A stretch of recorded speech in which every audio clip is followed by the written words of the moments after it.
जहां चुनाव खत्म वहां अब सफाई शुरू। पश्चिम बंगाल के जलपाईगुड़ी से एक अलग ही तस्वीर सामने आ रही है। दरअसल वोटिंग खत्म होते ही राजनीतिक सरगर्मी की जगह अब सफाई अभियान ने कैसे ले ली है, देखिए। जलपाईगुड़ी में राजनीतिक पार्टियों के कार्यकर्ता अपने अपने झंडे और बैनर हटाने में जुट गए हैं। सड़कों, बिजली के खंभों और दीवारों पर लगे पोस्टर और फ्लैक्स को हटाया जा रहा है ताकि शहर को फिर से साफ सुथरा बनाया जा सके। खास तौर पर बीजेपी कार्यकर्ताओं ने विजुअल पॉल्यूशन को कम करने की दिशा में कदम बढ़ाते हुए दीवारों पर बनी राजनीतिक पेंटिंग्स को मिटाना भी शुरू कर दिया है। चुनाव के बाद सफाई का यह अभियान जिम्मेदार राजनीति की एक सकारात्मक तस्वीर भी पेश कर रहा है।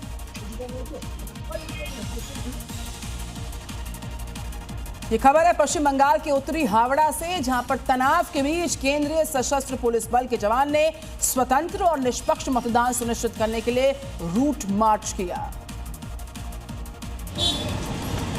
चुनाव आयोग के निर्देशानुसार ये मार्च मतदाताओं में विश्वास जगाने और शांतिपूर्ण मतदान कराने के लिए निकाला गया।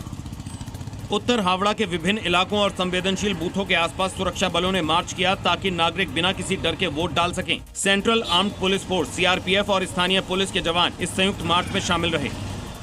उत्तर हावड़ा में चुनावी माहौल गर्म है और प्रशासन किसी भी तरह की हिंसा को रोकने के लिए सतर्क है।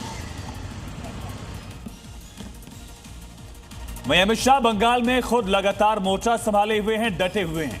बीजेपी शासित राज्यों के सारे मुख्यमंत्री भी बंगाल के हर एक हिस्से को नापने में जुटे हुए हैं। और इन मुख्यमंत्रियों के हेलीकॉप्टर्स भी उनकी सभाओं में भीड़ जुटाने की बड़ी वजह कैसे बन रहे हैं, ये भी सामने आई तस्वीर। लेकिन ममता बनर्जी ने तंज भी कसा इस पर। ममता बनर्जी का आरोप है कि बीजेपी ने अपने पूरी मशीनरी को बंगाल में लगा दिया है। ममता बनर्जी ने आरोप लगाया कि बीजेपी अपने 19 मुख्यमंत्रियों और 50 हेलीकॉप्टर से उनकी घेराबंदी करा रही है। ममता का दावा है कि बीजेपी के 50 हेलीकॉप्टर के मुकाबले टीएमसी को 3 ही हेलीकॉप्टर मिल पा रहे हैं।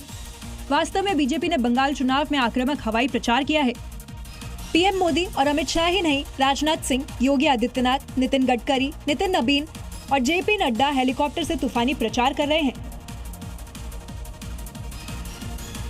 बंगाल में अब एक दूसरे की रैली को डिस्टर्ब करने का भी आरोप लगता नजर आ रहा है लोगों पर। दरअसल भवानीपुर में ही ममता और सुवेंदु दोनों की ही रैलियां थी, लेकिन ममता बनर्जी ने अपना कार्यक्रम बीच में ही छोड़ दिया और बीजेपी पर अपनी सभा को डिस्टर्ब करने के आरोप लगाए। तो क्या ममता बनर्जी सुवेंदु अधिकारी की दहाड़ से घबरा गई थी, या फिर कहीं सुवेंदु अधिकारी की सभा में उमड़ी भीड़ से उन्हें कॉम्प्लेक्स तो नहीं हो गया था? ममता बनर्जी बिहार সামনে চিৎকার করছে যাতে মিটিংটা করতে না পারি। মা ভাই বোনেরা আমায় ক্ষমা করবেন, আমি আপনাদের সবার কাছে ক্ষমা চেয়ে নিচ্ছি। আমি কালকে এখানে র‍্যালি করে দেব, আমি অসভ্যতামিটা করতে পারবো না। মা ভাই বোনেরা देखिए कैसे ममता बनर्जी स्टेज पर आते ही डिफेंसिव मोड में आ गई और हाथ जोड़ने लग गई। र‍্যালি করে দেব। आगे देखिए रफ्तार के साथ राज्यों से जुड़े हुए समाचार। मध्य प्रदेश के दमोह में आज खाद्य बीज विक्रेताओं ने अपनी कई मांगों को लेकर सरकार के खिलाफ मोर्चा खोल दिया। इसके चलते सभी हड़ताल पर रहेंगे। विक्रेताओं का आरोप है कि सरकार की अनदेखी का मार्जिन की वजह से उन्हें महंगे दाम पर यूरिया खाद फर्टिलाइजर देना पड़ रहा है। फर्टिलाइजर कंपनियों की गलती की सजा विक्रेताओं को भुगतनी पड़ती है। मध्य प्रदेश के खंडवा में शादी की खुशियां मातम में तब्दील हुई। दरअसल शादी समारोह से लौट रही बारातियों की एक कार बेकाबू होकर एक मकान से जा टकराई, जिसमें 3 युवकों की मौत हुई और 2 लोग गंभीर तौर पर घायल हुए, जिनका अस्पताल में इलाज जारी है। राजस्थान के बाड़मेर में चिलचिलाती गर्मी ने लोगों को बेहाल कर दिया। पिछले कुछ दिनों से तापमान लगातार बढ़ते हुए 47 डिग्री तक जा पहुंचा, जिससे शहर भट्टी की तरह तपने लगा। खुले आसमान के नीचे काम करने वाले मजदूरों के लिए गर्मी बड़ी चुनौती है।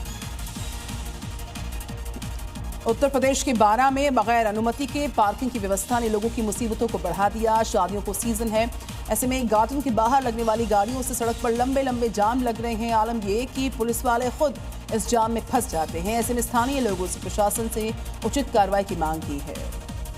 राजस्थान के धौलपुर में गर्मी ने अब अपने तेवर दिखाए। तेज धूप और लू ने लोगों का घर से बाहर निकलना मुश्किल कर दिया। सड़कों पर सन्नाटा है। मौसम विभाग के मुताबिक अभी गर्मी और बढ़ सकती है। लोगों से सावधानी बरतने की अपील की है।